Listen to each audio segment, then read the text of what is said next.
Ladies and gentlemen, boys and girls, welcome to Emergency Management Associates. I'm going to wait for about another minute to see and make sure we're on the air. We've had some problems going on the air for the past week or so, and today I'm just waiting to make sure we're on the air, and we are. Thank you very much, everybody. We appreciate you here. Tammy Steffi is the first one in our chat today. Guys, my name is Ron Tyler with the Emergency Management Associates. We're coming to you from the Area Command, 392 miles west of Kilauea Beach, North Carolina. We always get on the air here every day to give you up-to-the-minute reports on things that are happening that will influence your lives, that will affect each and every one of your members of your family and yourselves. We appreciate you being here. Tammy Steffi is here. Dustin Caglig is here. Dennis Ann is here. Demon Catman from the east of England is here. Welcome, Dean. We appreciate you very much. Richard Smith is here from Nova Scotia, Canada. Ray Spur is here. Thank you, Ray. Don Patoka from Utah is here.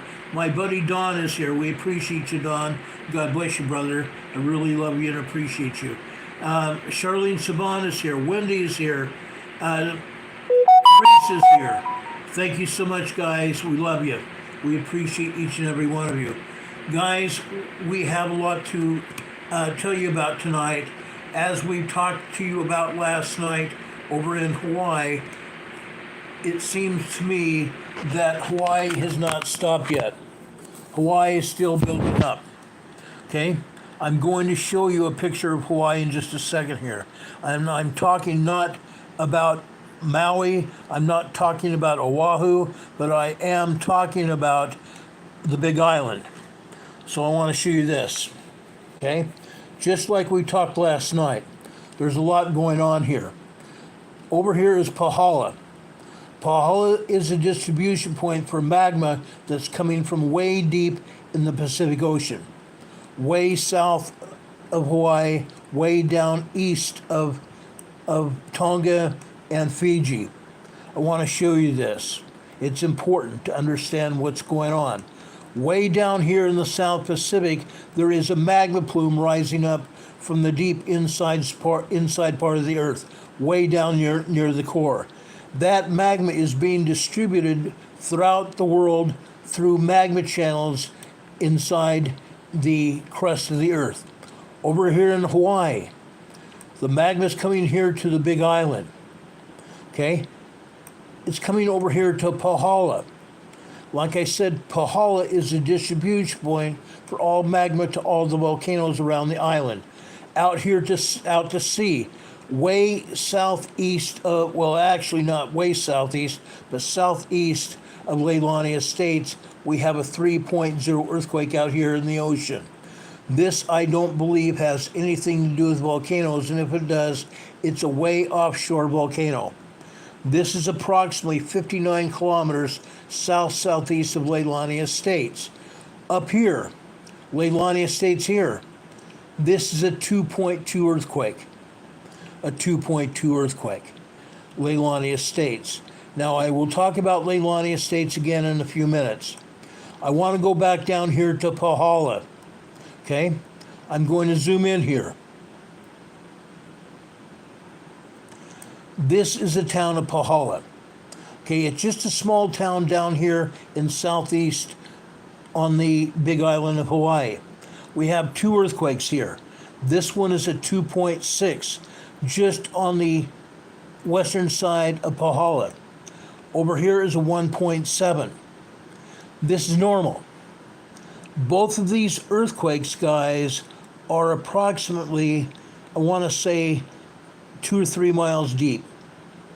Only 2 or 3 miles deep.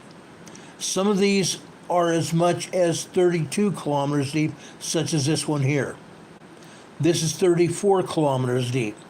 Further south here, this is a 2.0, also 32 kilometers deep. This one over here on the west side of Pahala is also 32 kilometers deep. Again, all of the earthquakes down here near Pahala and over here in this area right here are also related to the magma channels coming out from that deep magma plume down in the South Pacific. The magma plume is delivering magma here to the Big Island, to all the volcanoes. This is a 2.1 here. This is a 2.8. This is a 2.0. This earthquake here is a 2.2. Now, most of the earthquakes here are around south and east of Kilauea. Kilauea. Let me zoom in here and show you Kilauea. We have one earthquake down here inside the volcano. This is a 2.5 earthquake, a 2.5 minor earthquake. This photograph is really old. The lava caldera here should be way up here. It should be about 100 to 150 feet below the rim of the crater. It is not. This is a very old picture. As you see, we're having earthquakes all around on the southern side of Kilauea. This is a 2.6 earthquake here. Over here to the southeast, we're still having earthquakes. Okay? These earthquakes here have happened here within the last 24 hours. We've actually had a 3.1 earthquake here earlier today. A 3.1 earthquake here today. This brand new earthquake here is a 2.2. The red earthquakes are brand new earthquakes within the last half hour to 45 minutes. This earthquake here is a 2.0. This earthquake right here, this is also a 2.0. This earthquake here is a 2.4. We are still seeing all these earthquakes here. Again, I believe that magma channel that's coming from Pahala is putting up these earthquakes here. There is a magma channel. I believe there's a magma channel feeding Kilauea. So far, I told you Kilauea has not erupted, but it might. It might. Okay? With these earthquakes here, there is a possibility of an eruption or a vent opening down here. Okay? I'm just saying. It very well could happen. In 2019, we saw Kilauea here and down here, Pu'u'o'o drain out. Pu'u'o'o volcano and Kilauea were full of lava inside the crater. That lava disappeared. For several days, scientists wondered where it went to. They wondered where it went to.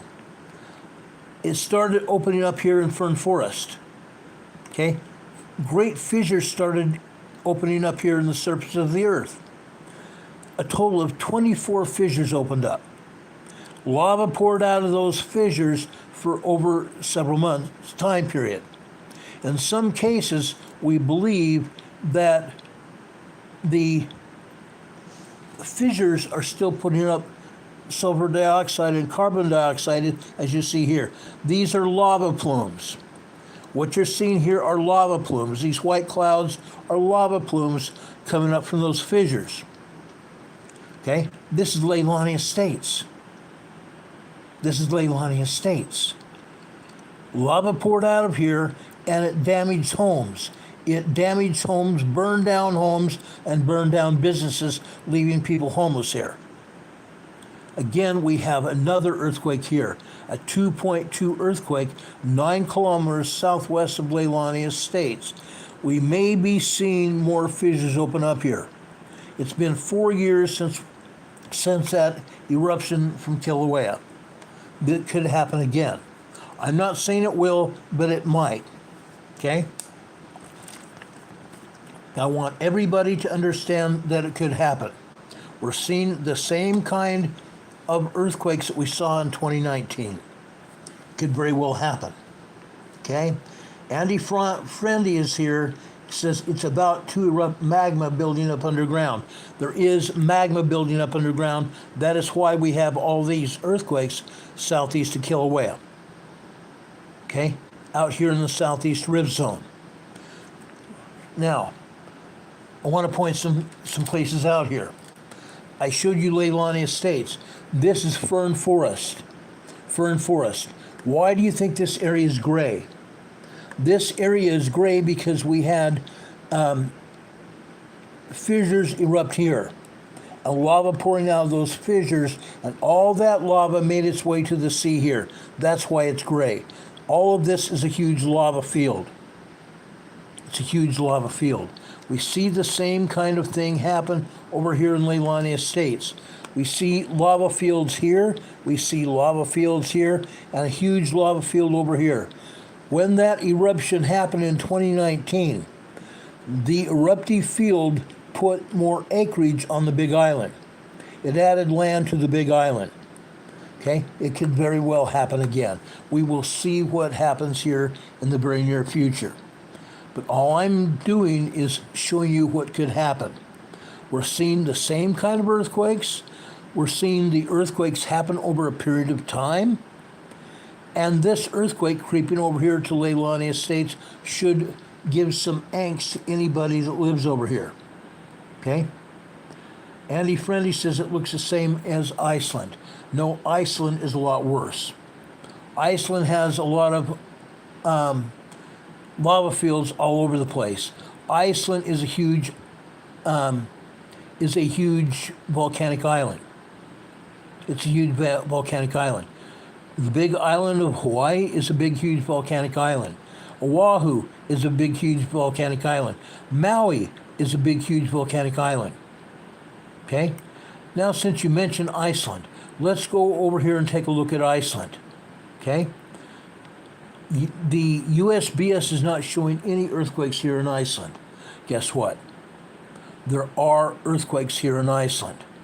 Just because the USBS does not tell us about earthquakes here or anywhere else, it does not mean that there are no earthquakes. What it does mean is we are having earthquakes regardless of what the agency says. Now, we have had earthquakes as far north as this area right here. Okay? Up here, we have Reykjavik. Reykjavik is the capital of Iceland. Out here, there are huge lava fields. Over here where you see this iceberg here, it's a great big huge glacier. It's also a volcano. This is a volcano. Where you see this big lake here, this is a volcano. Where you see this ice sheet here, this is a volcano. This is a volcano, and this is a volcano. Okay? You need to understand that. Now, they are having earthquakes here. Now, I want to zoom in here and talk about Iceland for a few minutes, since you guys brought it up. This is important, okay? This is very important. Earlier today, I talked to one of the professors from the Met office over in Reykjavik, from the University of Iceland. This is Greenavik, Iceland here, okay? Let me pull this back again just for a few minutes. The last eruption we had was out over here. The last eruption we had was out over here, in this area here. It was a long string full of fissures. A long stream full of fissures here. Each one of the fissures stopped erupting. That left 3 fissures still erupting. Each of those fissures had a cone. Each of those fissures developed a cone. Each one of those fissures started drying up. The last fissure was approximately right here. Okay? It continued to erupt for like 3 months. Then it too stopped. It stopped erupting. Now, will it erupt again? Possibly. Possibly. Now, I want to go back over here. Okay? There is a power station right here. Just like we have power stations over in the Geysers facility 100 miles north of San Francisco. Just like we have a geothermal station out in the Coza Volcanic Field in California. Just like we have a geothermal field north of Reno, Nevada. Just like we have a geothermal field south of the Salton Sea. This is Svartsengi. This is what they call Svartsengi. This is the power plant that feeds 90% of the power to all of Iceland. 90% of the power comes from this geothermal station here at Svartsengi. This is just north and west of Grindavik. Svartsengi has a huge power plant here. For the most part, this power plant is now on remote control. Why? Because, folks, when we had a lot of volcanic eruptions going on, way over here, okay, volcanic eruptions were happening right up in here, right up in this area here. The magma was putting out sulfur dioxide and carbon dioxide. Both of those gases are very deadly gases. Depending on the direction of the winds were blowing the gases toward the Svartsengi power plant and over towards the Blue Lagoon. The Blue Lagoon is a spa just right next to the Svartsengi power plant. The winds were blowing all of that toxic gases over here. So this power plant could not be manned by scientists or engineers here. So they finally put this power plant on remote. That way nobody would lose their lives or nobody would have to wear gas masks here to protect themselves from toxic gases from the volcanic eruption. Okay? This is all run by remote now. Right next to it out here is the spa, the Blue Lagoon Spa. This Blue Lagoon Spa has opened up once again. It opened up a while ago. This was closed when this eruption out here was going on. It's open now. But we've been told that there is deformation going on again. There is a lot of magma down here. There's a huge magma reservoir underneath Svartsengi. Underneath Svartsengi, this magma reservoir is making the land here raise up. It's lifting up. That lift that we're seeing here in Svartsengi is called ground deformation. It only means that the magma in the reservoir beneath Svartsengi power plant is filling up again. And when it fills up, it raises this land up. When it raises this land up, they know there's going to be another eruption. They are expecting an eruption here in Iceland very, very soon. Very, very soon. They thought it would happen about a week or so ago. There were some people putting out information that it was going to happen. It did not. Not yet. Not yet. But it's very well near doing it. Now, when this eruption starts happening again, we will cover it live, as we have in the past. This is a big deal. It's a major volcanic eruption. It's a major volcanic eruption. We will be talking about it. Okay? Now, with that said, there are more volcanoes around the globe that are erupting. This eruption was not huge. It was not huge at all. It was, however, putting out a lot of lava over the landscape here in Iceland. A lot of lava over the huge landscape here in Iceland. For a time, right over here, one eruption over here led to this road closing and 3 homes burning down right here. 3 homes burned down right here as a result of one of the eruptions. There were 2 lava fields that opened up. One lava field opened up here. The next one opened up right here. Lava field came down here and took out 3 houses. Okay?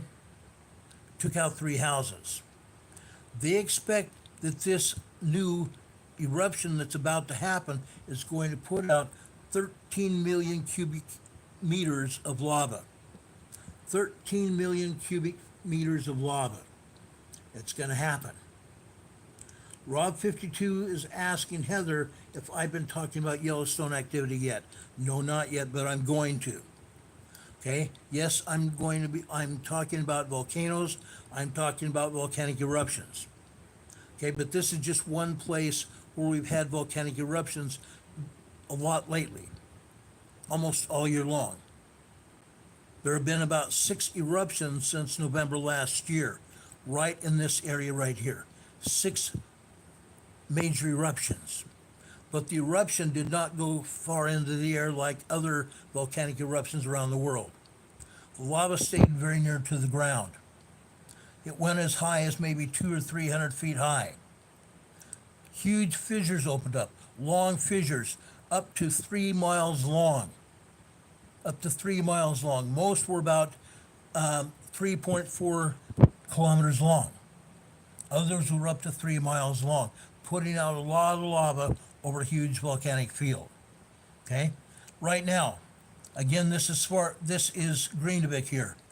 Grindavik authorities, or not just Grindavik authorities, but authorities here in Iceland have built a huge 80 to 90 foot wall around all of Grindavik, trying to protect Grindavik from any lava that would get into Grindavik. The lava field goes all the way out here to the northeast of Grindavik here, and all the way down here to the southwest. It's completely encompassing the outer side, the perimeter of Grindavik here. Now, I told you about the Svartsengi area, where this power plant and the Blue Lagoon are. They have a similar wall out here to protect the Blue Lagoon Spa and the Svartsengi power plant. Like I said, the Svartsengi power plant here provides 90% of the electricity and approximately 80% of hot water to the entire island of Iceland. Okay? There is one other power plant over here just east of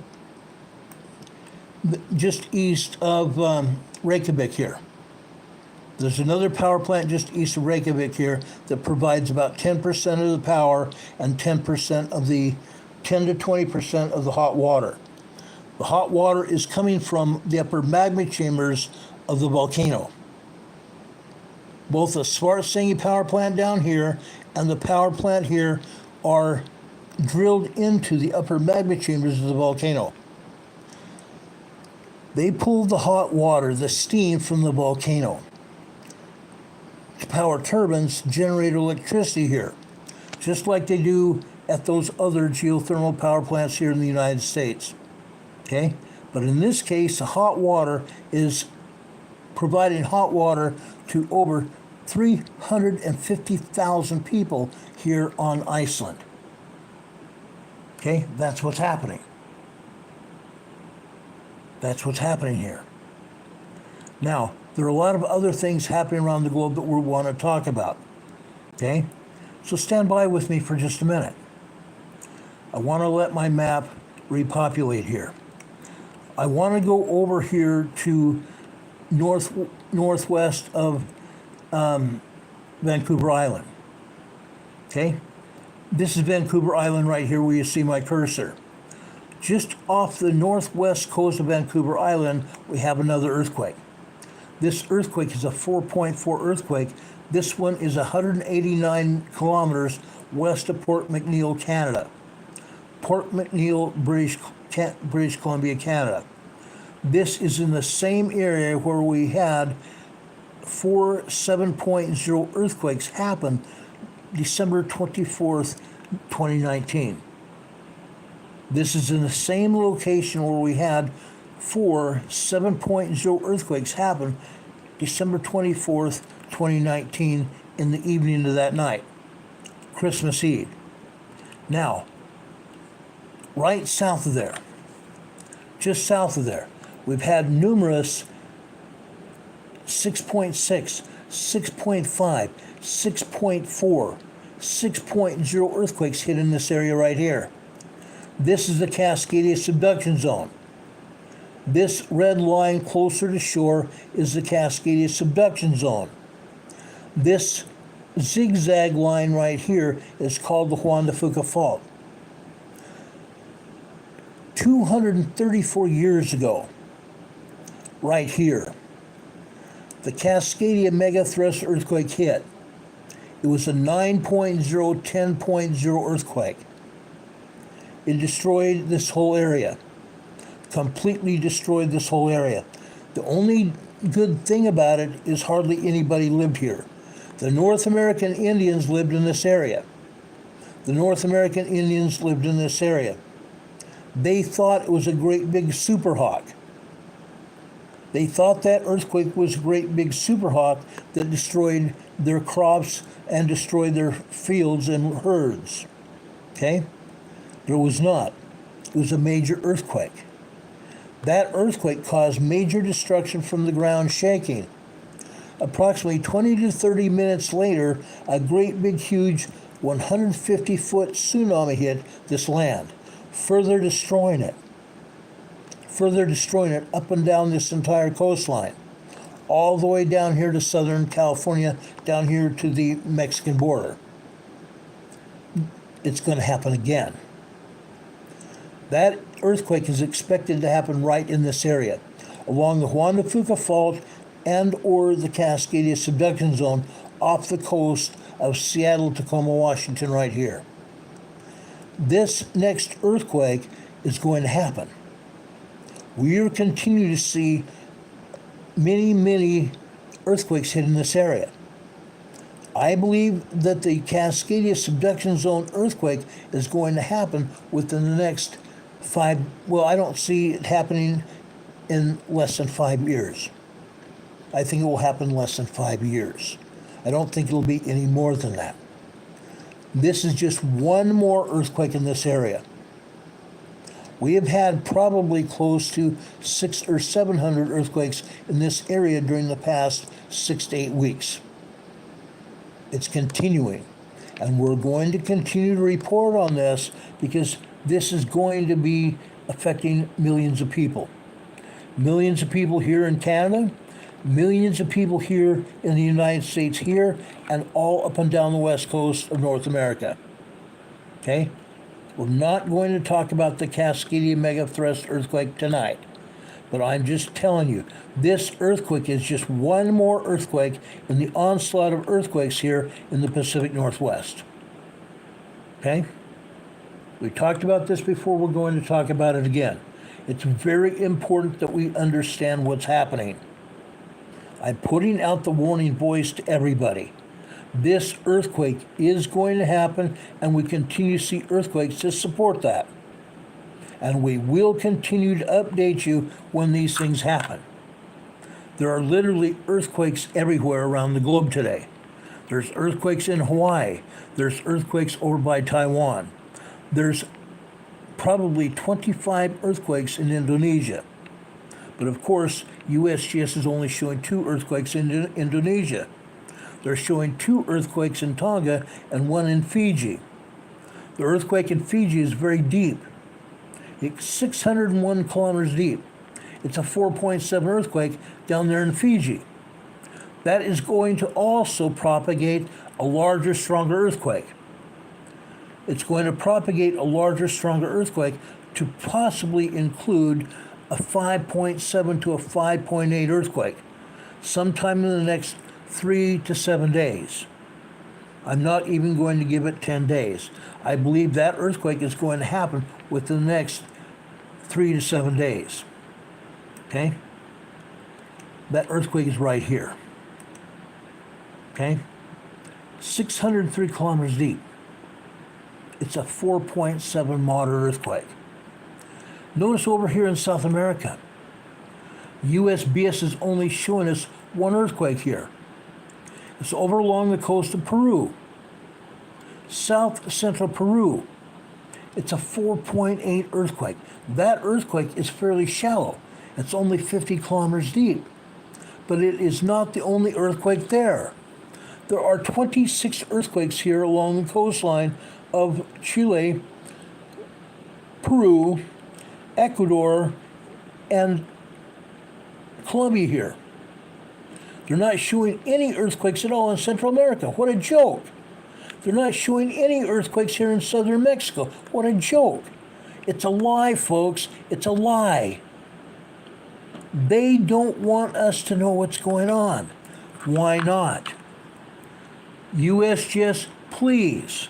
I would love to have one of your people on this program to talk about why you're not showing the earthquakes. why you don't want to have anybody to know what's going on. Over here in Japan, this is a 4.6 earthquake on the western side of the Pacific Basin. A 4.6 moderate earthquake just off the coast of Onagawa-cho, Japan. Honshu, Japan. Also up here, this is in the northwestern Kuril Islands, near the Sea of Okhotsk. This is a 4.6 earthquake here. 4.6 earthquake here. This is a fairly deep earthquake. Not tons and very deep, but it's moderately deep. It's 390 kilometers deep in the Kuril Islands. It's one of the deepest earthquakes we've seen in the Kuril Islands to date. Let's go over here to Alaska. This is just off the coast of Perryville, Alaska. Just off the coast of the peninsula of Alaska. This is also 4.7 earthquake, but it's a very shallow earthquake. A very shallow earthquake. It's a 4.7, 2.8 kilometers deep. Yesterday, we had a 4.9 earthquake here at Kodiak Island. This is Kodiak Island. 4.9, 5.0 earthquake here. Today, what are we seeing? This is a 2.5 earthquake.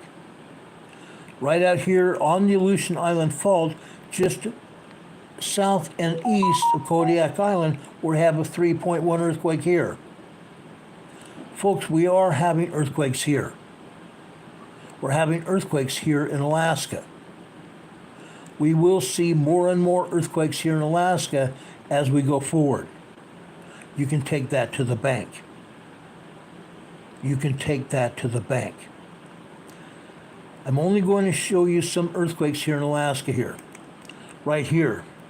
This is a 2.5 earthquake. Guess where it's at? Funny River, Alaska. It's not a very funny thing, but it's near Funny River, Alaska. 2.5 minor earthquake. Over here, okay, this area right here is called the Cook Inlet. Down in between the two islands of New Zealand, they have the Cook Strait. This is the Cook Inlet here. This is a 2.8 earthquake here. This is west-northwest of Kalifornisky, Alaska. Kalifornisky, Alaska, spelled with a K. Kalifornsky. It's here in the Cook Strait here. We go up here. This is just east of Mount Redoubt. Mount Redoubt is a volcano. Mount Redoubt is a volcano. What do we have here? This is a 2.2 earthquake. A 2.2 earthquake near Mount Redoubt. Mount Redoubt has erupted in the past, and it's probably going to erupt coming very soon. Mount Redoubt has been steaming. Steaming does not mean a volcano is going to erupt. However, it only means that there is magma inside the volcanic chamber, and there's tiny holes that have been punched into the volcanic plug of the volcano, and the volcanic plug has holes in it, allowing steam to be released from the volcano. It is steaming. There is a very good chance that Mount Redoubt is going to erupt again, and it could erupt fairly soon. I'm not saying it will, but it might erupt very soon. Now, I want to just briefly come up here. This is Denali National Park. Right here we have what? What is this famous mountain here? What is this famous mountain here? I've been here. We're having a lot of earthquakes again, aren't we? We're having a lot of earthquakes, okay? However, we are not having as many earthquakes as we've seen in the past here in Denali National Park. For example, this is only a 1.1 tremor here on the southeastern side of Denali National Park. Over here, just outside the park here to the northeast, this is a 2.4 earthquake, southwest of Cantville, Alaska. 2.4. We just barely had this earthquake happen now. This is a 1.0 east northeast of Denali National Park. USGS has this as east southeast of Denali. That's why we've been talking about this. This is Denali National Park. This is northeast of Denali, isn't it? It's not east southeast, it's east northeast of Denali. USGS has it east southeast of Denali. Again, the USGS cannot make up its mind what directions are where. And as a result, I do not believe that they can properly assess where earthquakes are, because they put out false directions for where these earthquakes are. Okay? USGS needs to really have a geography lesson, or their people are stupid. Okay? They either need a geography lesson or their people are plain stupid. Over here to the southeast, I want to show you this. This is a 3.2 earthquake here. This is near Yakutat, Alaska. Yakutat, Alaska. It's a 3.2 earthquake, small earthquake. Now, most of these earthquakes are either tremors or minor earthquakes here. This is a small 3.2 earthquake. All the earthquakes that come up here through the Aleutian Islands straight here, or not straight, through the Aleutian Island chain here, come up here into Alaska. Some go north here, others follow the Aleutian Island chain all the way over here, and then they end up going south like this, down into the Pacific Northwest. We've seen that here. There's also a volcano right here. There's also another volcano right here. And they don't like telling us what's going on here. They just don't. But they're not showing any earthquake activity here. Now, there is some earthquake activity somewhere else. Volcanic activity. Okay? Rob 52 just briefly talked about it a few minutes ago. Okay? It's up here in Yellowstone. It's up here in Yellowstone. Now, I want to show you what's happening.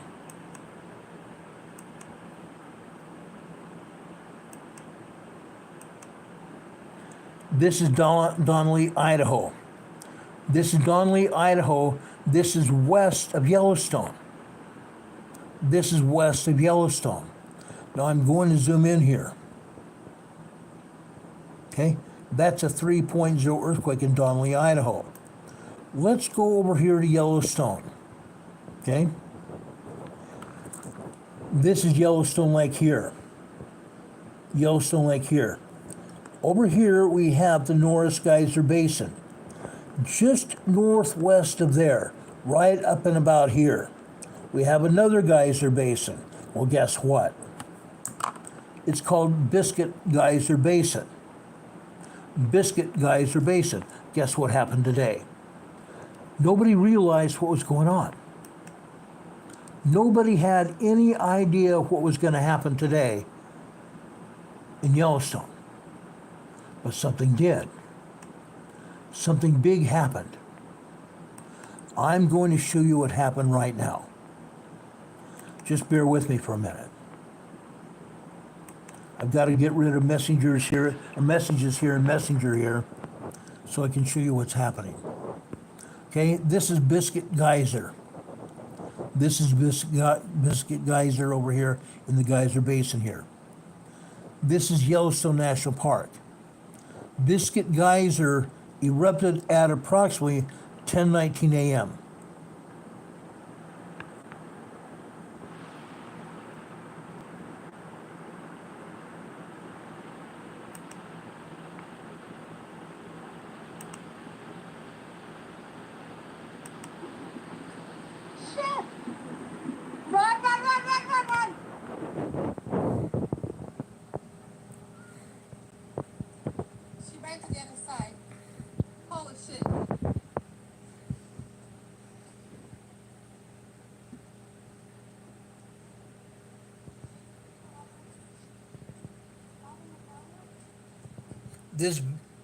This video was taken by a visitor to the Geyser Basin here.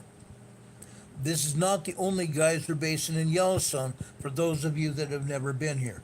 There's many geyser areas here in Yellowstone. This is just one.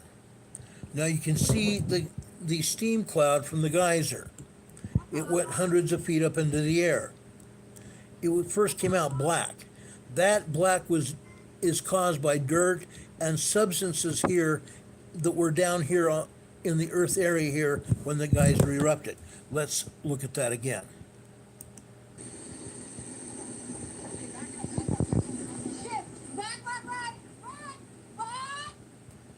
People ran from this area. The area, you see the boardwalk there. The area around that geyser at the boardwalk has been destroyed. The fence along the boardwalk has been completely destroyed by that steam eruption of this geyser. Now people are still standing in that area, aren't they? It is said that those people were hit by rock that rose up from that geyser erupting. That geyser hasn't erupted in a very, very long time. This geyser hasn't erupted in a very, very long time.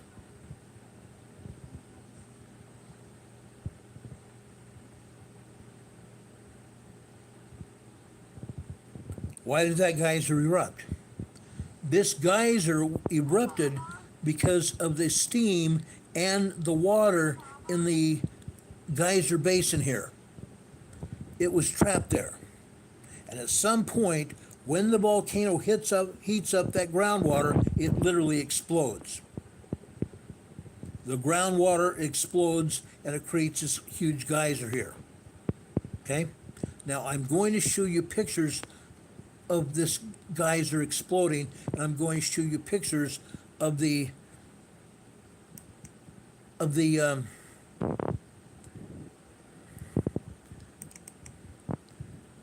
boardwalk here.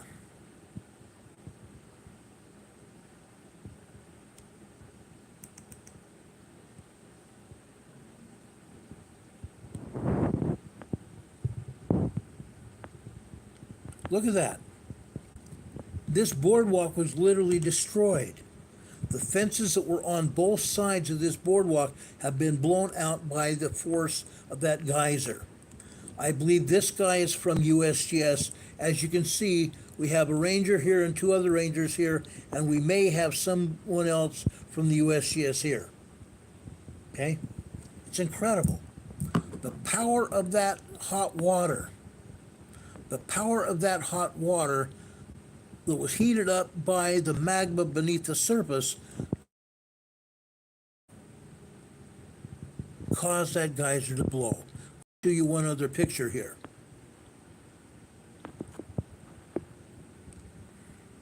Look at that.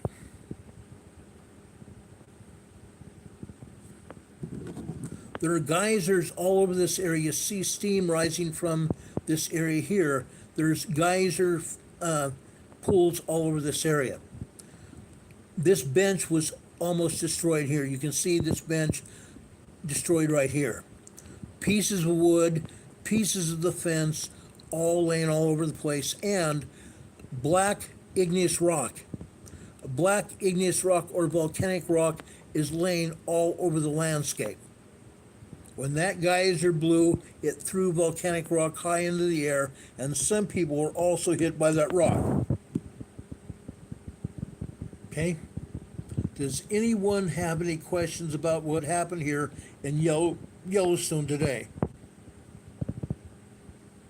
Martin DeLoach says magma's been rising up a lot lately. Yes, it has. There is magma just below the surface. There is magma just below the surface. That is how all this water that's at the surface level here in the geyser basins is heated up. Very hot raw water, up to 500 degrees Fahrenheit. 500 degrees Fahrenheit, and some of it even hotter than that. There have been stupid fools that have taken their clothes off and died in these geyser basins. Other people have gotten burned in the geyser pools and have had to be taken to emergency medical centers where they later died for exposure to the acids that were in the geyser water and also to the hot heat from the geyser pools. You don't want to go off the boardwalks. There's a reason the boardwalks were built. If you go to Yellowstone anywhere, stay on the boardwalks. Stay on the boardwalks. Rochelle is asking, can their instruments tell the temperature of the ground? Yes, they can. Yes, they can. There are thermostats literally all over the ground here. I don't know where, but I know they're all over the ground. I've been with rangers that have pointed them out. Some of them are near the surface. Others are I can't say very deep, but deeper into the ground. But they know the temperatures of the water. And occasionally, scientists will fly over the geysers or fly over the thermal pools and test the temperatures of the water. They know. They know. Sweet Polly Purebred says, is the Yellowstone eruption still far off, or could this happen again soon? The geysers could erupt at any time. But I'm telling you right now, the Yellowstone volcano is not anywhere close to erupting. The Yellowstone volcano is never very close to erupting right now. And when it does happen, when and if it comes close to erupting, I will be the first to tell you about it. Mary will also tell you about it, except Mary Greeley sometimes gets carried away. And I love Mary. She is the one that got me here on this YouTube program. Mary helped me here 5.5 years ago get started here on YouTube. I admire Mary Greeley. Sometimes she gets a little bit excited, and that's okay.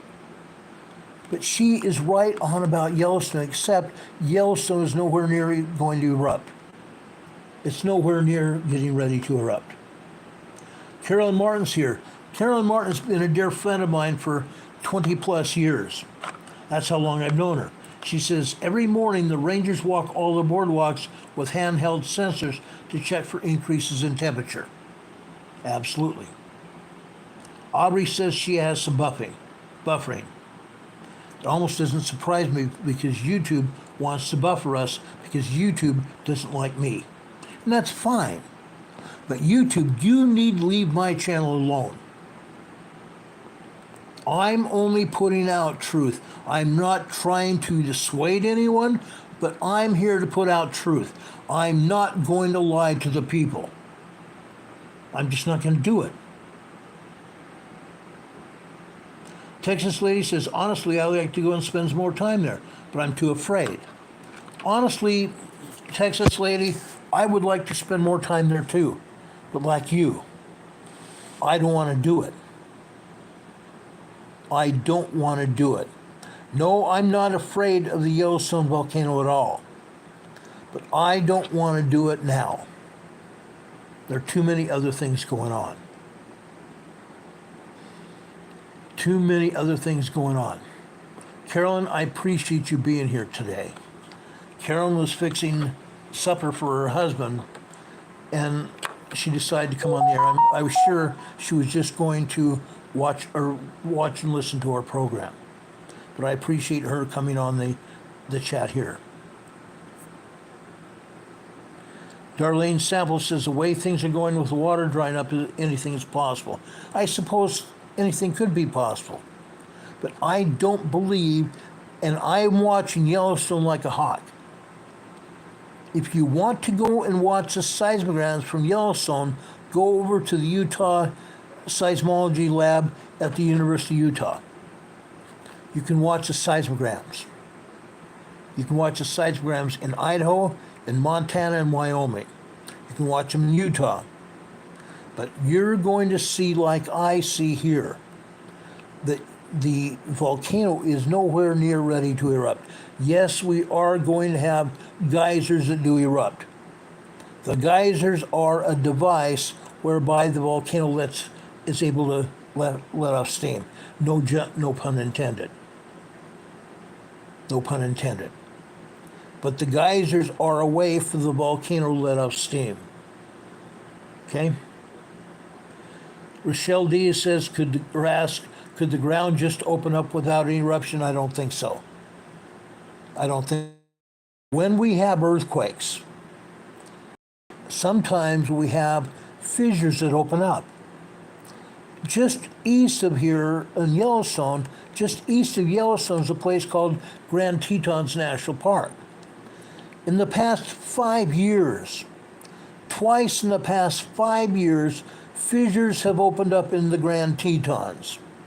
Some scientists believe that they might have Yellowstone, except they don't have any geysers or anything in Yellowstone. The Grand Tetons, I believe, were all came to pass from ground rising up as a result of Earth lift up. Okay? Caused by what? What causes the Earth to lift up? What causes the ground to lift up? What have we been talking about? What have we been talking about? The Pacific Plate subducting underneath the North American plate. You cannot have volcanoes without subduction.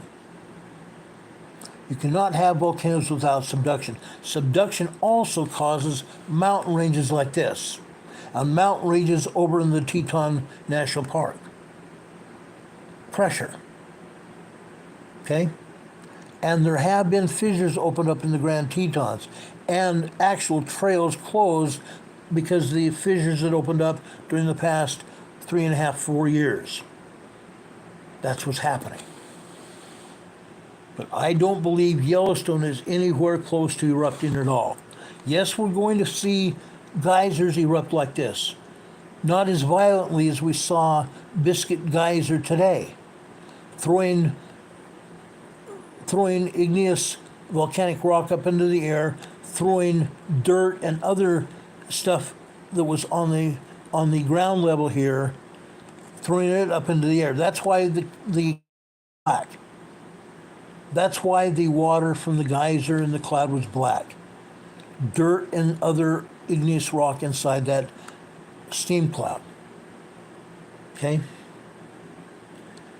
Ray Spur says, excuse me, Ron, Yellowstone is a hotspot, not a subductive zone. Ray, you cannot have volcanoes without subduction. Subduction, the Pacific Plate going underneath the North American plate. It can cause volcanoes. It can cause volcanoes. Granted, subduction or volcanoes don't have anything to do necessarily with subduction, but without subduction, you're not going to see volcanoes either. Okay? Fact. Fact. Does anybody have any questions about this? Now, earlier today and during the past several days in New York, there have been illegal immigrants driving around on mopeds, going to outdoor restaurant scenes like this. They get off they park their mopeds, they get off and come over here with guns and rob patrons. They come over to the outdoor patio areas of the restaurant and take wallets. They take jewelry. They take anything of value from the patrons of the restaurant. They rob them and take off. New York City police are not able to catch all of these people because it's a stop and rob incident. A stop and rob incident. Now, Harry Fodder is saying Kimberly Cheadle, the head of Secret Service, has been arrested. That's wrong. Kimberly Cheadle has not been arrested yet. Kimberly Cheadle resigned from the Secret Service today. Let me talk to you about what happened. You need to understand why Kimberly Cheadle no longer has a job as Secret Service Director. Let me give you the real data on Kimberly Cheadle. I'm now going to talk about other things than just earthquakes and volcanic eruptions. I want everybody to realize what's going on in our country and around the world. You need to know this stuff. You need to know what's happening. because it's not going to get any better. It literally is not going to get any better. I'm telling you that right now. Kimberly Cheadle resigned from her job in the Secret Service late last night, and rightfully so. Kimberly Cheadle had done wrong. She had guided her Secret Service agents in the wrong way. They did wrong. Most of you, I can't say most, but a lot of you may have seen Kimberly Cheadle testify before the Senate yesterday. The Senate Oversight Committee on Law Enforcement. In this case, they were overseeing what happened. They were overseeing what happened with the Secret Service incident when President Trump got shot. Okay? What had happened? Let me tell you the story what happened. Now, I've been doing a lot of digging for you. I've been doing an awful lot of digging for you because I wanted to make sure you had the latest information. What happened? Can anybody tell me what you think happened?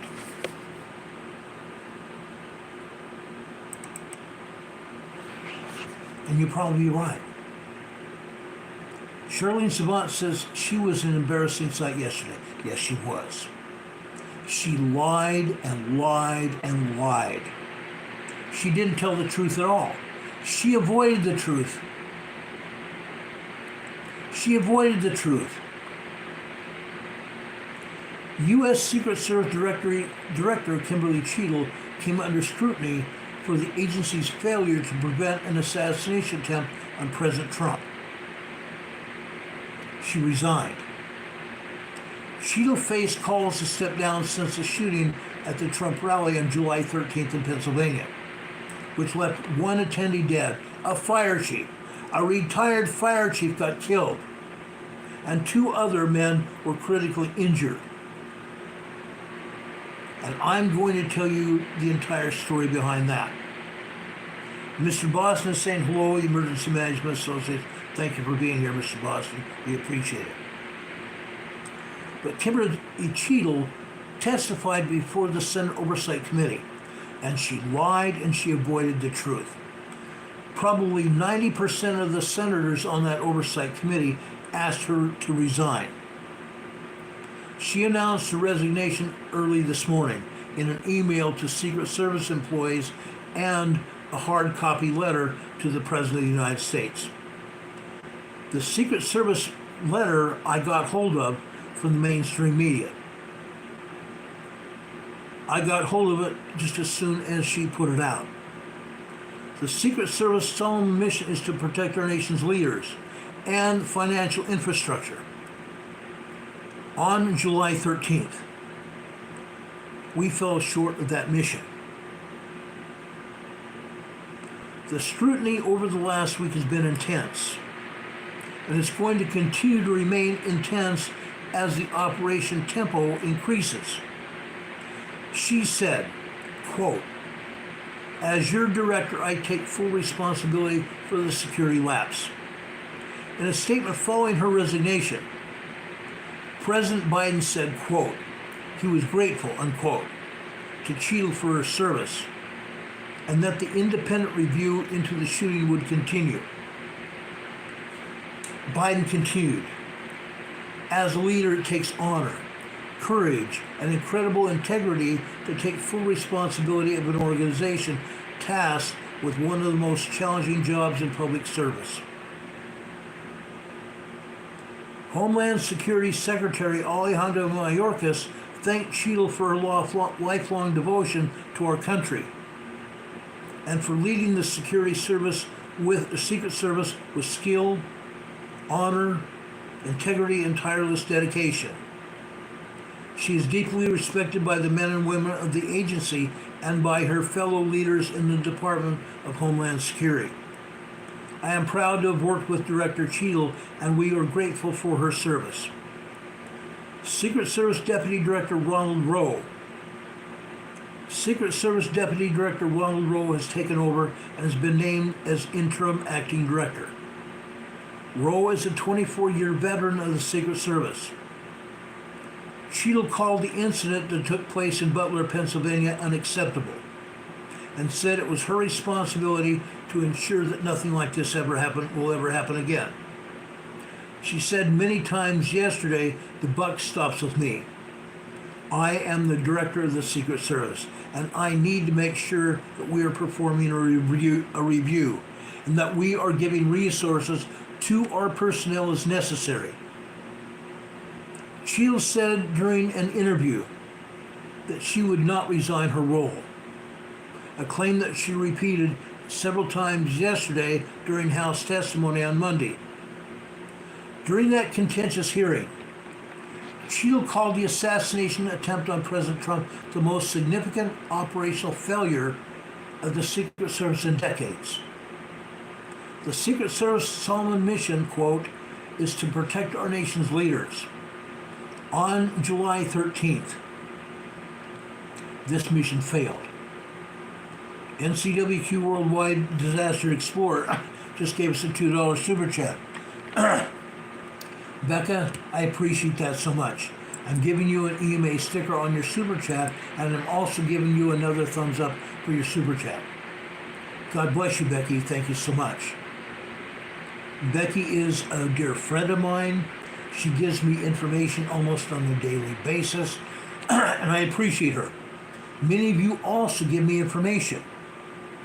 Many of you also help me do research, and I appreciate that. But Cheadle said her solemn mission and the service's solemn mission is to protect our nation's leaders on July 13th. She said the mission failed. She said in her testimony before the House committee, as the director of the U.S. Secret Service, I take full responsibility for any security lapse. We are fully cooperating with the ongoing investigations, and we must learn what happened. Cheadle told the committee that she would move heaven and earth to ensure that what occurred will never happen again. Our mission is not political. It is literally a matter of life and death, as the tragic events on July 13th remind us of that. I have full confidence in the men and women of the Secret Service. They are worth of our support. They are worth of our support in executing the protective mission.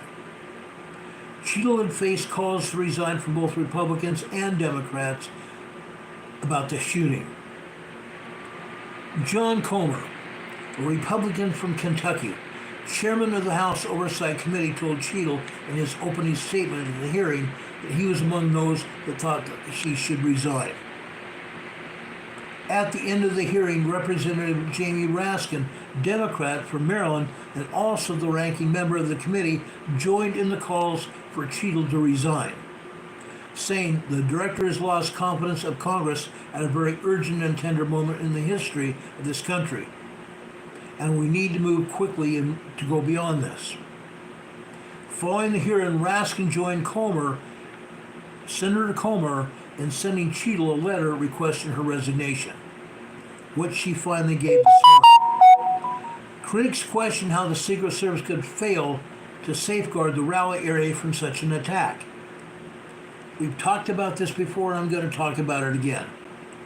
Particularly following the reports that the shooter had been spotted before he opened fire and identified as a potential suspect and potentially suspicious.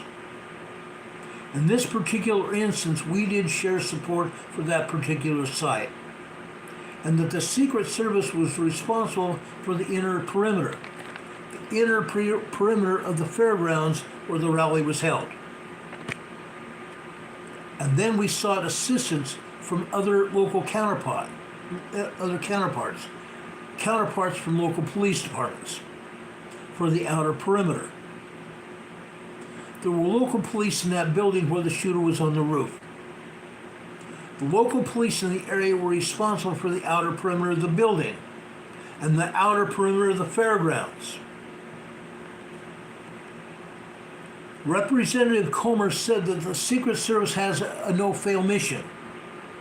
Yet it failed on Saturday when the madman attempted to assassinate President Trump and killed an innocent victim and harmed two others. Quote, "We are grateful to brace the Secret Service agents who acted quickly to protect President Trump after shots were fired, and American patriots who sought to help the victims. But questions remain about how a rooftop within proximity to President Trump was left unsecured. Cheadle had been appointed by Biden in 2022 and was one of the only two women to ever serve as a director of the Secret Service. Previously, she'd been the first woman to serve as the agency's Assistant Director of Protective Operations. Before her appointment, she was a Senior Director in Global Security at PepsiCo. Before that, she had served with the Secret Service for 25 more years, including on Biden's Secret Service detail while he was Vice President. Now this goes far and beyond that. I want to make sure tonight that you know what happened. I have pictures to substantiate every claim that I'm going to make. I have pictures to substantiate everything. Okay? Now, we know what happened. We know what happened on Saturday, July 13th. We know very, very vividly that the president got shot. We know that Kimberly Cheadle was the Secret Service person in charge, even though she was not there. Kimberly Cheadle never even visited the fairgrounds in Butler, Pennsylvania. Never got there. Never got there. And now probably never will be. The day that President Trump was shot at and wounded, there was a woman sitting and standing behind him. There was a woman sitting and standing behind him. This woman right here. She was wearing what some people thought was a black ball cap saying MAGA on it. The black MAGA hat was not MAGA hat at all. This hat was actually a Jesus Loves hat. Notice her dark glasses. She had put up here carrying a sign that said, "Elect President Trump." Elect President Trump right here. When President Trump got shot, she ducked down. When she ducked down, she had a phone and was recording everything. She has been identified as a FBI agent. She was identified as an FBI agent. Now, she's not the only FBI agent there. She was not the only FBI agent there. There were several other FBI agents, a great many FBI agents. Now, if you guys will just give me a second here, I'm taking care of a problem. I don't allow trolls to be here. My mods disable the trolls and I get rid of them, which I just did. Now, there were many other FBI agents here. In fact, other agencies were here in Pennsylvania. Many other agencies were here providing security service for this rally. Yes, there were police officers here, but there were sheriff's deputies here, and there were police officers from Butler, Pennsylvania. There was only one sniper team from Butler, Pennsylvania Police Department. Only one sniper team. That is because the Butler sniper team couldn't produce enough police officers to help protect President Trump at the rally. They could not produce enough police officers to protect President Trump at the rally. Well, guess what? There were FBI agents in the crowd. There were FBI agents in the crowd. Look what we have here. This officer here was a police officer. This officer here is a police officer. Well, guess what? This officer here is not Secret Service, and he's not a police officer.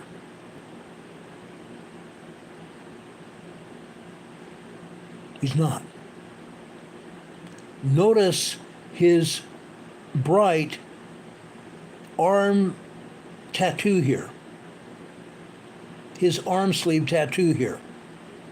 Secret Service is not allowed to have arm tattoos. Some police departments allow it. But this is not a police officer here. It may have been from the FBI. Harry Fodder saying good or bad agents? Yes. Good and or bad agents. Doug is saying it was a setup. And folks, I'm going to echo that. This is a suspect. This is a suspect. Okay? Shot by the sniper.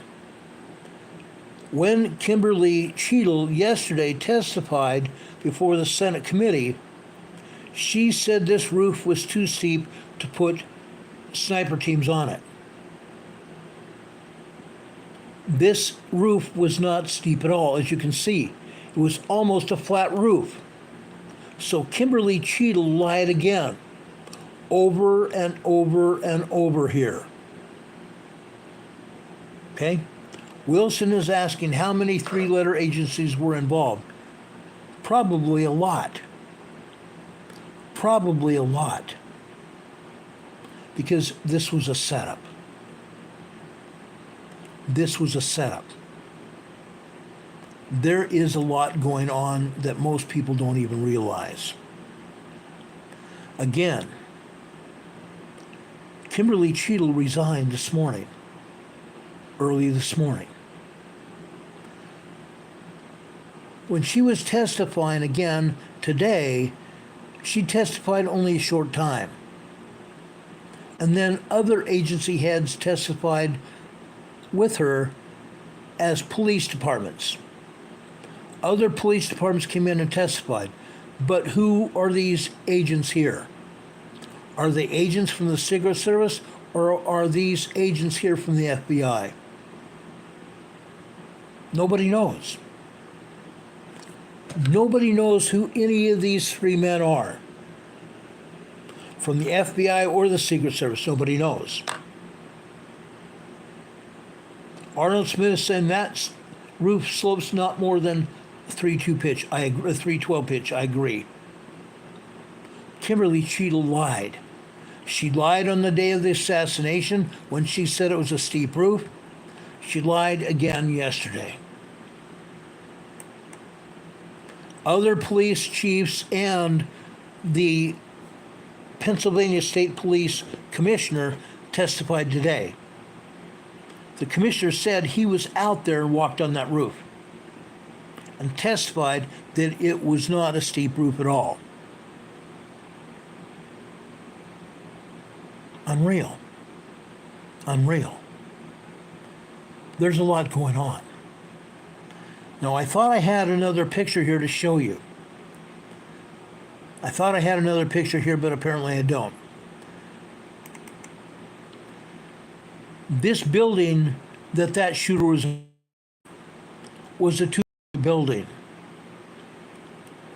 This building was a two-story building. Just beneath this roof, there is a window facing out towards the stage where President Trump was at. There was a second shooter. There was a second shooter.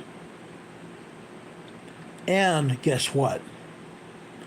I believe, and I have evidence now, because I've heard another person that has testified with audio information that shows that there were two shooters, not just one. There were two shooters, two different weapons, two complete and different weapons. Okay? Slime 81 is asking, do you mean former President Trump? Former President Trump was the one that was shot, as well as 3 other gentlemen, one of who died. But just below this roof, there's a second story. And there was someone else that was at this window. And this window swung. It was not a window that went up and down. This window swung out, making it very opportunistic for someone to be at that window to take a pot shot. This man here, he is an audio expert. Chris Martenson. He was on a talk show this morning showing evidence of the shooter, or should I say both shooters. Let me show you the evidence we have here. And you may think that, oh my gosh, what a joke. Okay? These are the first 3 shots, perfectly understandable. Okay? All 3 shots were taken one after the other in a calculated manner. As a police instructor, I always know you can't see the window in that particular shot, but in another picture there was a window there. Denise Claffey says I can't see a window. Not in that particular shot. I'm going to try to find a picture of that window in that building. This is the first 3 shots here. One after another after another. Perfectly timed shots. As a police instructor, I always taught officers. I taught SWAT officers to very carefully time their shots. That way they were using accuracy. If you time your shots and your breathing is right on the money and you're not pulling the trigger in a violent manner, your shot will hit target each and every time. That's exactly what they're showing right here. This is exactly what they're showing here. This is the first group of 3 shots, one of which hit the president's ear. 1 or 2 of the other shots hit the other 3 gentlemen. Juby Joe says he is the one that said he and his friends could have played frisbee on that roof. You're absolutely right. Juby Joe, you must have seen the program that I saw this morning. Okay? Stephen Gardner is a friend of mine in Salt Lake City. He is the one that put on that program. I'm trying to get Stephen Gardner on this program as well. Stephen Gardner interviewed Chris Martenson. Okay? These are the audio devices recording the shots. This is the audio device here. It was in the audience. This is the microphone in front of President Trump. The microphone in front of President Trump recorded every shot, because one shot went in front of his face, one shot went behind him, and the other shot that came from behind him hit his ear when President Trump turned. Otherwise, it would have taken off the back of President Trump's head. And we would be a nation in deep mourning today. We would be indeed a nation of the United States of America in deep mourning today as a result of President Trump having been killed, if that would have happened. Okay? This is a cell phone. This line here is a cell phone that was at the AGR building on the Pennsylvania Butler Fairground. Okay? This was audio taken from a cell phone. This was audio taken from President Trump's mic. And this was another audience mic, perfectly understandable. Let me show you the 5 other shots.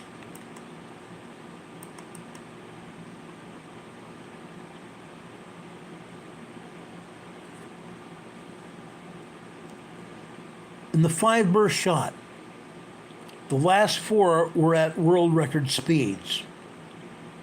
The last 4 shots were made at world record speeds. Why? Because it was a high-powered rifle.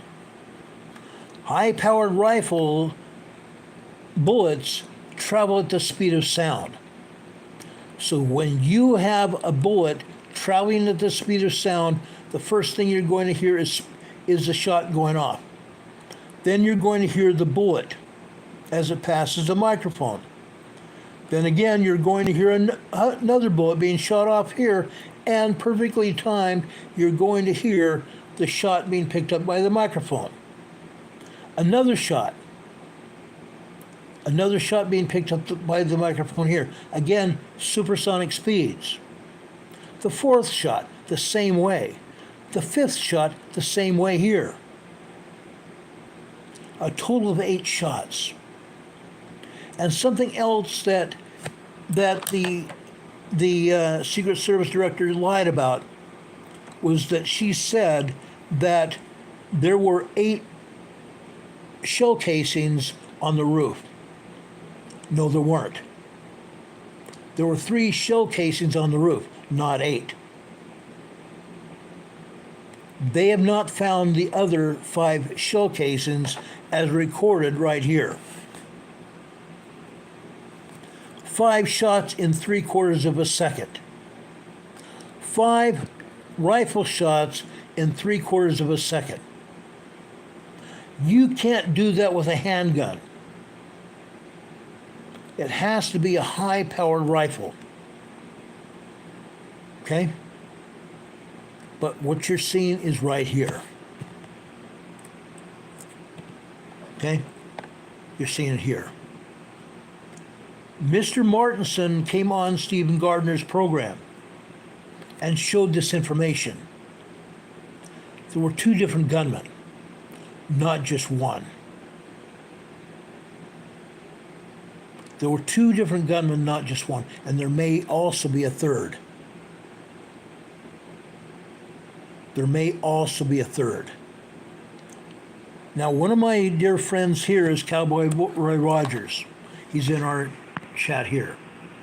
Butler law enforcement were in their 2nd-story room, as he stated a moment ago.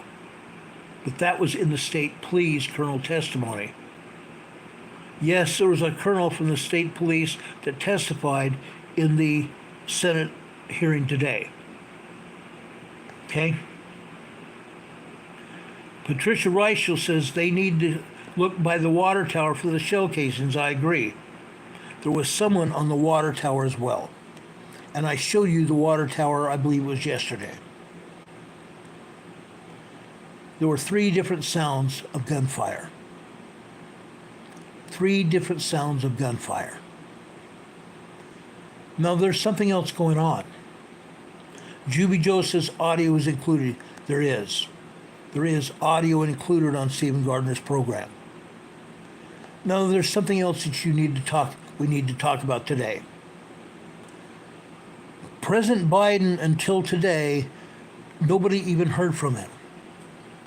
Nobody is even heard from President Biden today at all. But he put out the message that Miss Cheadle's service was greatly appreciated. That was the first of anyone that had heard from President Trump since last week. Or not President Trump, President Biden from last week. Last week, President Biden was over in Las Vegas. He was over in Las Vegas. And he was addressing, I guess, auto workers or someone from a union, some people from a union. Last week, President Biden was said that he was withdrawing from the 2024 race for president. Laura Loomer put out a notice. Did you notice that the Biden drop letter is not on official letterhead? I'm told by a source that Joe Biden didn't even write this letter. Sources tell me that Stephen Rashadi, the counselor to Joe Biden, actually wrote the letter, and Biden's senior advisor and campaign chair, Mike Donilon, was present as a witness when Rashadi wrote the letter because Biden is too cognitively damaged to write a letter or comprehend what's going on. This means a signature is likely forged on the letter as well. I'm going to show you a copy of the letter in just a minute. The first thing you should notice, it's not on official campaign or presidential letterhead. This means the letter giving his resignation is not real. It's not legitimate. Okay? Now, there's something else that you all need to know about. When Joe Biden was in Las Vegas this past weekend, there was a problem.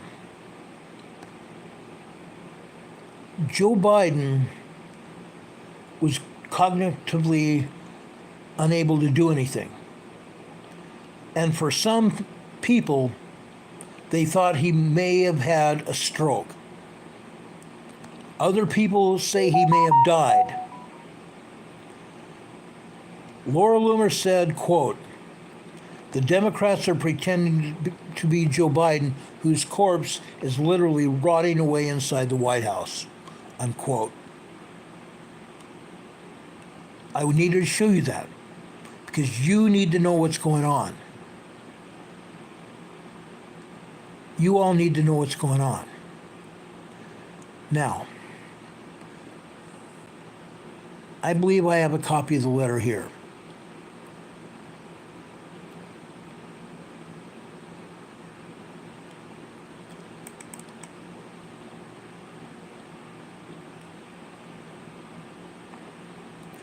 This letter was written supposedly by Joe Biden, but it was not. It was written by one of his aides, and a witness that was there was part of this letter writing. It says, "My fellow Americans, over the past 3.5 years, we've made great progress as a nation. Today, America has the strongest economy in the world. We've made historic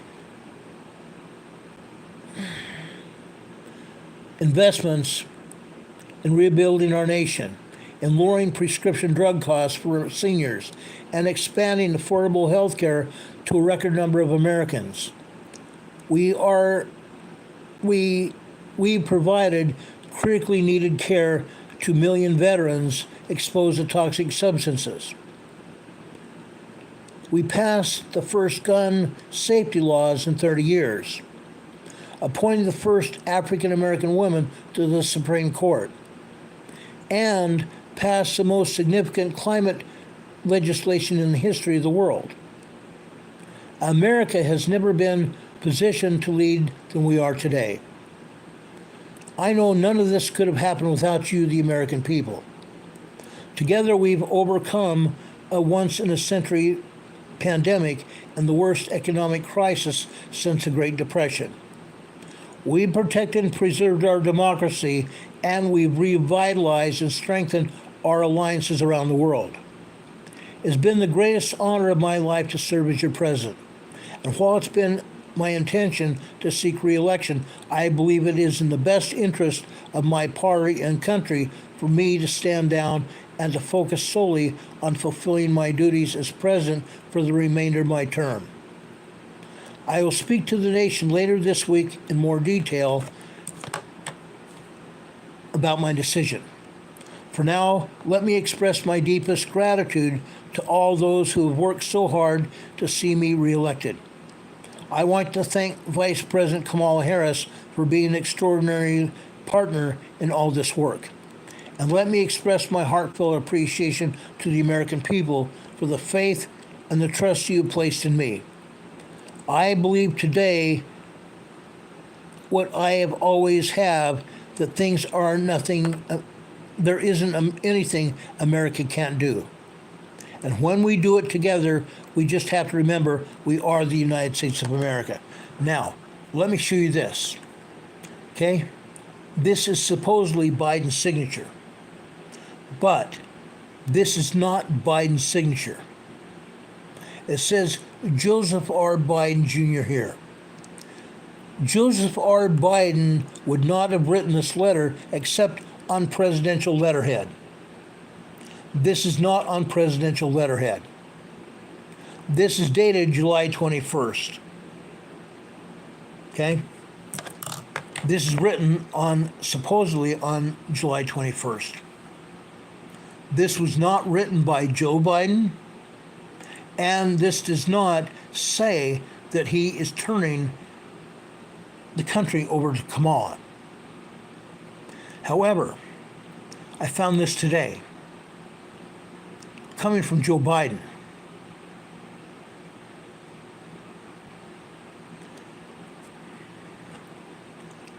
Tomorrow evening at 8 p.m., I will address the nation from the Oval Office on what lies ahead and how I will finish the job for the American people. That apparently was Joe Biden today. Probably one of his flunkies. One of his flunkies. Now, as I said earlier, Joe Biden was addressing union workers, I believe it was in Vegas. He was in Las Vegas. When President Joe Biden began his campaign trip in Las Vegas last week, everything seemed to be running smoothly as it could for an 81-year-old president in physical and cognitive decline. On Wednesday, Biden was scheduled to deliver the keynote at the UNOTUS U.S. Annual. I believe it's a meeting. Look what it says here. Exclusive. President Biden suffered an undisclosed medical event. It doesn't say event, but the bottom of it said an undisclosed medical event. Okay? It goes on. It goes on. And it's not getting any better. While in Las Vegas,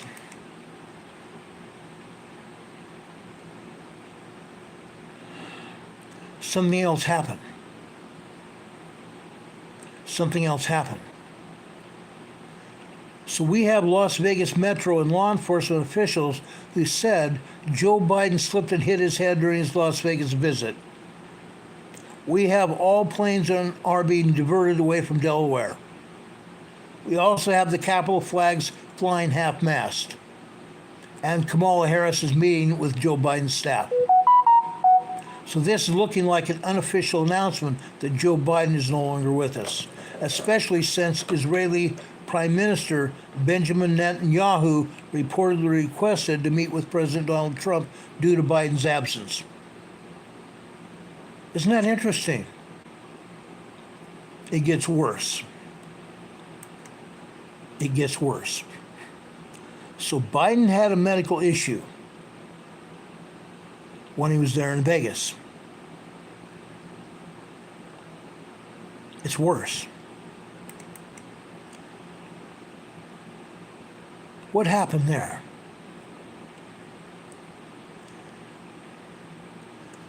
Okay, I'm sorry, I showed you that.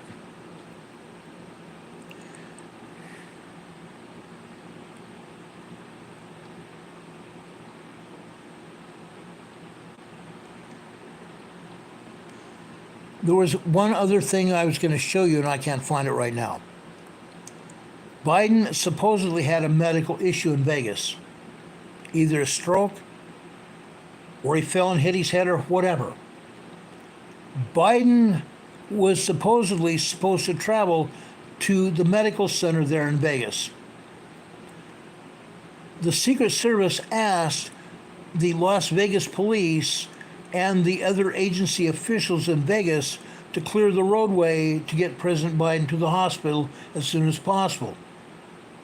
While the motorcade was en route to the hospital, they diverted to Harry Reid International Airport in Vegas. It is said that they put Biden on Air Force One and they encountered one of the fastest takeoffs that they've ever seen Air Force One do. And supposedly, Air Force One went to Delaware. But Biden was supposed to already be in Delaware, recovering from COVID. Let me show you something else that's interesting. Today, President Biden was seen getting off Air Force One in Washington, D.C. Getting off Air Force One and getting into his motorcade here at the U.S. Air Force Base here in Washington. I saw the press try to get him to talk about what was going on. It apparently is a statement here that we need to know about. That either Biden or an actor here is alive. Either an actor got off Air Force One or Biden got off Air Force One this morning looking pretty good. Looking pretty good in a suit and white shirt and tie. Supposedly after having COVID. Was he really in Las Vegas where he may have slipped and fell? Or had some kind of cognitive or stroke medical thing where he had to go to the hospital and on the way to the hospital be diverted to Harry Reid International Airport to get on Air Force One and immediately take off? We don't know. But there's also another memo that he put out today. Biden put this out today. I think I may have showed you this a few minutes ago. Tomorrow evening at 8 p.m., I will address the nation from the Oval Office on what lies ahead and how I will finish the job for the American people. Folks, we have a problem. We have a problem here. Either we have an actor that got off the plane in Vegas, or we have some other event that's happening. Okay? Do we know what's going on? No. No, we don't. But someone else put out this memo earlier today.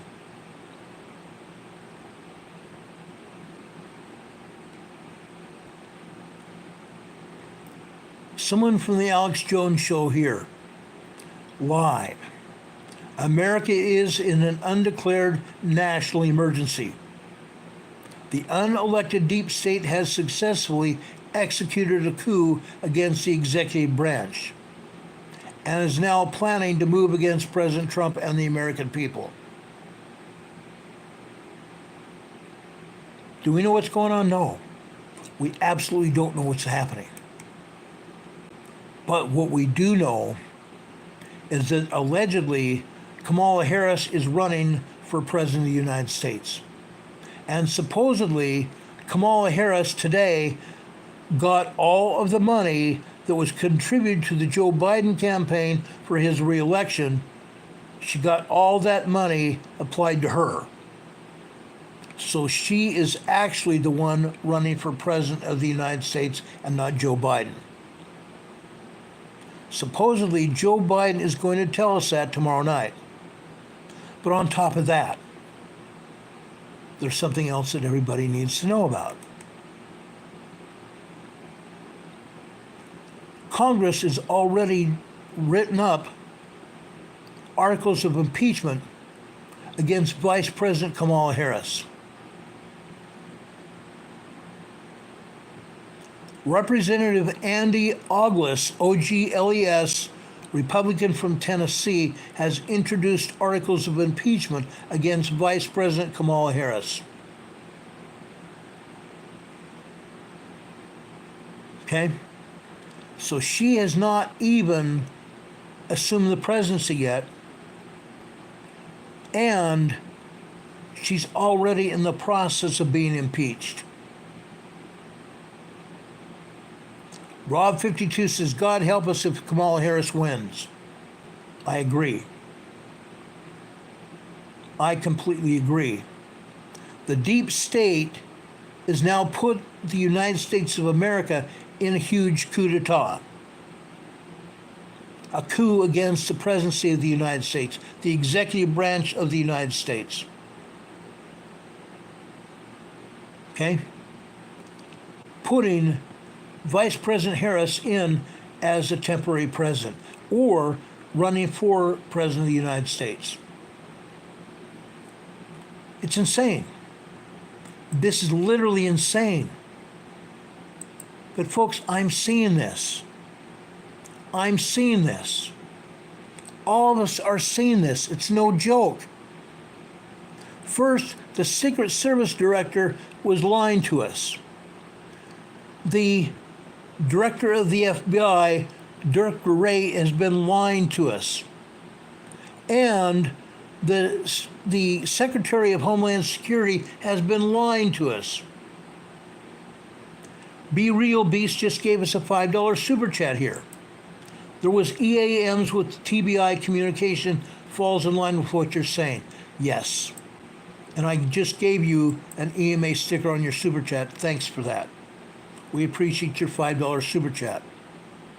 Yes, folks, there is sufficient evidence to say what we are saying. We are in deep doo-doo. We all are in very much of deep doo-doo. And it's getting worse. It's getting worse by the day. Yes, the former president of the United States, who may become the president, was shot.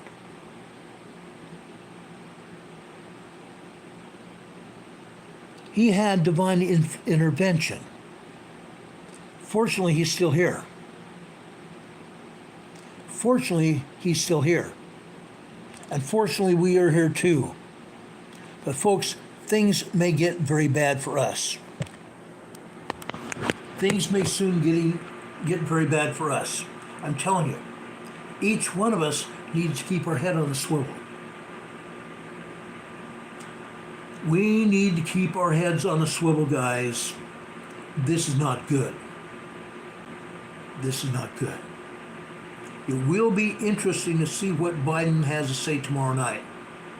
But we also have some other problems.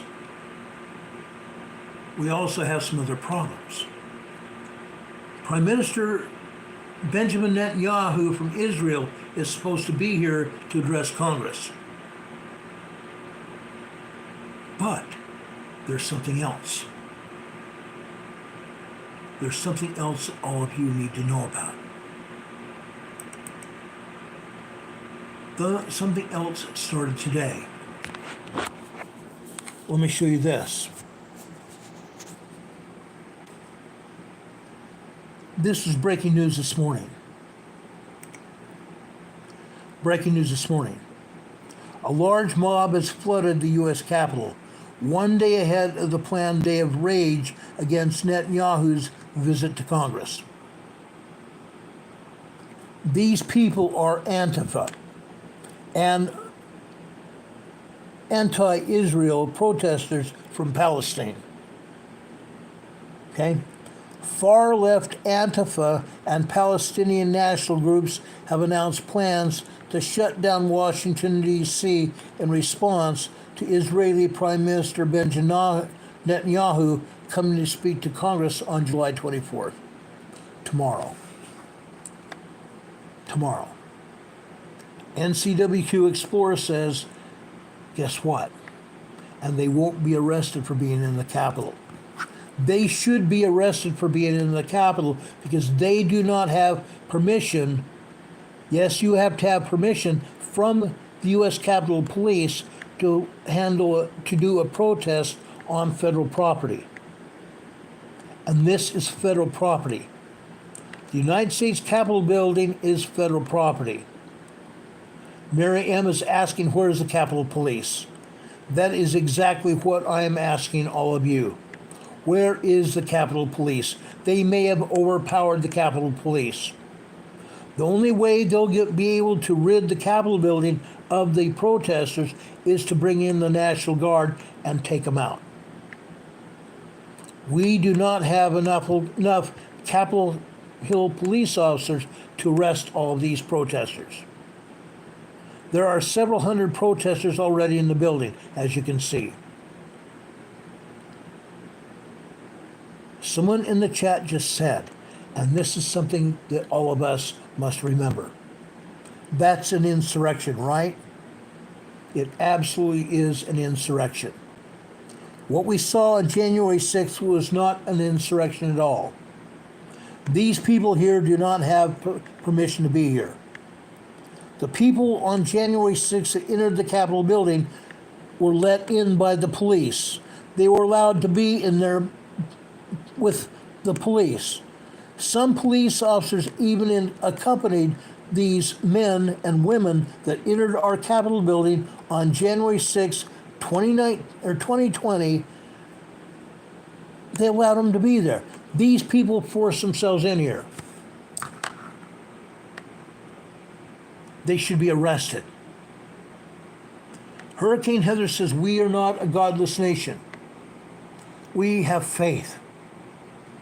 Wilson says, Netanyahu arrived with 0 heads of state. But why is he here? To get what? A stoning? Odd. Benjamin Netanyahu was supposed to address the U.S. Congress tomorrow night.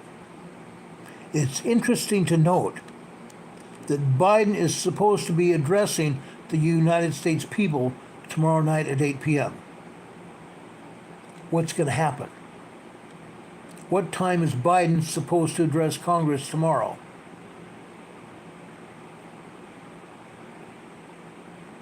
What time is Benjamin Netanyahu supposed to address Congress tomorrow? Probably tomorrow evening. Probably the same time Biden is supposed to speak to the U.S. citizens. Interesting. Interesting. Now, folks, we've spoken a great deal about the U.S. Constitution. We've spoken a great deal about the U.S. Constitution. I found my copy of the U.S. Constitution Bill of Rights. It was here on my desk right beside me. I couldn't find it because I thought it was right next to me in my drawer. But it was right next to me on my desk. I urge all of you to go and read the U.S. Constitution.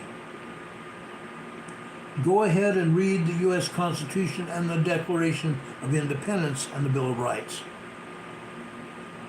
Everything is right in this little book right here. Read it.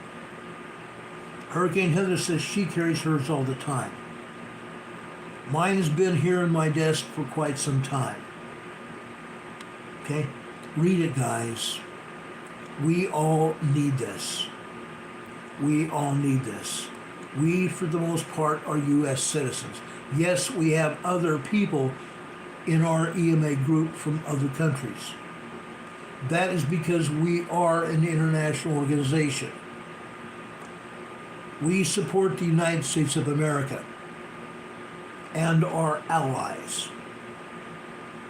We support the United States of America and our allies. Brothers and sisters, we the people have to stop what's going on. We the people have to stop what's going on, and this will help. We have to write our congressmen and our senators. And at this point in time, I would make calls like I'm going to do in the morning. I'm going to call our senators and congressmen in the morning and tell them not to allow this to happen. We must turn this off. We must turn this off, and turn it off as soon as possible. We cannot allow this to continue. Rob52 says Trump is planning on talking to us too. I hope so. I hadn't heard that, but I hope so. Folks, we need to pray. We need to pray like never before. We need to pray like ever before to save our country. We cannot allow this to continue. Harry Fodder's saying 10 days of darkness. I don't think so. I don't think that's what's going to happen. I don't think that's what's going to happen. But folks, we have to stop what's happening. We can't allow it to continue. If we do, we will lose our country. If we do, we will lose our country. Now, I'm going to the scriptures at the end of our program right now. Don Patoka just put up the telephone number to the DC switchboard. The telephone number, thanks Don, by the way, I appreciate your effort. The DC switchboard telephone number is area code 202-224-3121. Again, 202-224-3121. When you get to the switchboard, ask by name for your congressman and your senator. You may have to call multiple times to talk to each one of those men or women, but you will get through. You probably won't talk to them, but you might. If you talk to them or one of their aides, you need to tell them what you know. That we need our country to have semblance of order. We need our congressmen and senators to stand up for truth and honor and not allow what is going on to happen. We cannot allow these elites from other countries to control our country. We are a sovereign country. We are a sovereign country. Okay? Please do that. Please call and write your congressmen and senators. We put up the switchboard number for you. And you can find their address, their email addresses as well. All over the internet, you'll find those. But I'm going to end our broadcast tonight by quoting from the scriptures. I'm going into Colossians tonight. Colossians chapter 3, starting with verse 17. Actually 16. Let the word of Christ dwell in you richly in all wisdom, teaching and admonishing one another in psalms and hymns and spiritual songs. Sing with grace in your hearts of the Lord. And whatsoever ye do in word or deed, do all in the name of the Lord Jesus, giving thanks to God and the Father by him. Wives, submit to your husbands. Submit yourselves unto your own husbands, as it is fit in the Lord. Husbands, love your wives, and be not bitter against them. Children, obey your parents in all things, for this is well and pleasing unto the Lord. Fathers, provoke not your children to anger, lest they become discouraged. Our children are young and impressionable. Lord there is telling us, do not give them anger. Do not cause our children anger, lest they become discouraged. Let's bring up our children in righteousness. Let's let our children know that we love them and that the Lord loves them. Lastly, servants, obey in all things your masters. All of us that have jobs, let's make sure our employer, we give the best to our employer. We don't slack on him. We don't try to cut out early. Servants, obey in all things your masters according to the flesh, not with eye service, as men pleasers, but in singleness of heart, fearing God. And whatsoever ye do, do it heartily, as to the Lord, and not unto men, knowing that of the Lord ye shall receive the reward of the inheritance, for ye serve the Lord Christ. There is a reason that Paul wrote that. It has great credence for us today. It has great credence for us today. Go there and reread it. Go there and reread it. There is reason that we don't want to anger our children. We don't want to anger our wife and husband. We don't want to anger our employers. We want to do all things in righteousness. Okay? Please, guys, do this. We have to stand up. If we don't, we're going to lose our country. Brothers and sisters, I love you. I love you. Wilson says this is go time. I agree.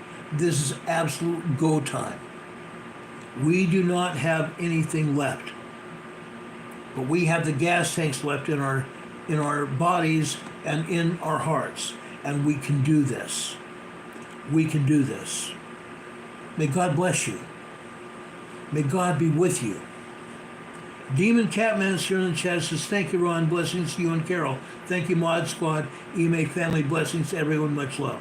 Thank you, Dean. I appreciate that. I thank all of you that have been here with us in the EMA program tonight. I love each of you. I love all of you who have helped contribute in the chat as well. I love all of you that have commented and gave us encouragement, and have given each of us encouragement to continue. May God bless you. Mods, I love you deeply. You guys are my dear friends. You folks are my family. All of you are my family. I love each and every one of you deeply. May God bless you. Your eyes on the ball. Keep your eyes on the ball. Let's do this. Let's do this together. Together we can do it all. Let's spread this message to everyone we see. Let's spread this message with our family, our extended family, our neighbors, our friends, the people we work with in our social media contacts. Let's make sure we spread this message far and wide. We can't do it by ourselves, but together we can do it with everybody. I love you all. Thank you for being here. Please, folks, if you like this program and what we're doing, give us a thumbs up. That is absolutely necessary to continue this program. YouTube uses thumbs up as an analytical factor to let them know whether they're going to share this program or not. Also, the amount of time you watch this program is deeply watched by YouTube. The number of people that watch this program and the amount of time you watch this program is watched by YouTube. That, together with a thumbs up, lets YouTube know that you care, that this program is worth sharing. Jordan Wilson says, my haircut looks good. Thanks so much. I got it done yesterday morning. Folks, do this. Thumbs up. Make sure you watch this program. Make sure you share this program. And when you watch this program, watch it too from beginning to end. That's vitally important. Please, folks, also, if you will, please help support our program by sending us cards and letters to our mailbox. It's been at least 2 weeks or maybe longer since we've had any kind of or mail to our mailbox. Our mailbox is 104 North Green Street, Box 105, Morganton, North Carolina. Zip code is 28650. I'm sorry, that's not right. 28655. Zip code is 28655. We have 2 PayPal locations. As soon as this video is over, within the first 10 minutes, I'll put up in the program description, right below this program today, I'll put up in the program description our email address. I'll put up our address to send us cards and letters. And yes, I would love a card and letter. I would really like that. If you want to support us, through the mail, you can do that too by sliding a donation inside the letter or the card that you sent us. We'd appreciate that. We greatly appreciate that. I love hearing from you, letting me know how you're doing and how you are preparing for whatever's going to happen.